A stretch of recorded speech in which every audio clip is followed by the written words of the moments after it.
Sir বলছে যদি ওয়ার্ডের আগে কি থাকে অর্থাৎ প্রিপজিশন থাকে তাহলে ডেফিনেটলি আমাকে কি করতে হবে অর্থাৎ আইএনজি যুক্ত করতে হবে। আমি এখানে কি করছি আইএনজি যুক্ত করছি। প্রিপজিশন কোনগুলো স্যার? প্রিপজিশন আপনাকে চিনতে হবে।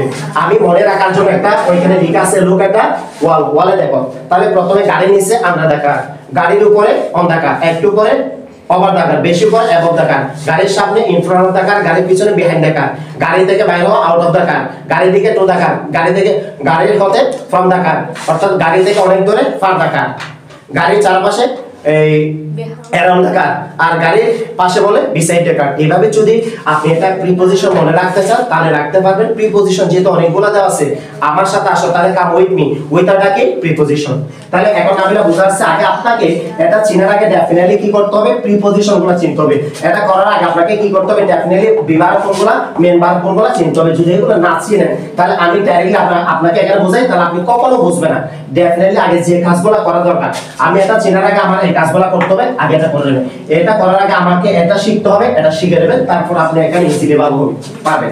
এরপর আসেন চিলড্রেন আর phone of use mobile phone, শিশুরা মোবাইল ফোনে ব্যবহারে কি আগ্রহী। তাহলে এখানে যে চিলড্রেন আর দেওয়া আছে স্যার বলছে প্রিপজিশন একটা পেয়ে গেছি, ঠিক আছে। তাহলে কি হবে ইউজ থেকে কি হবে ইউজিং হবে, ইউজ থেকে কি হবে ইউজিং।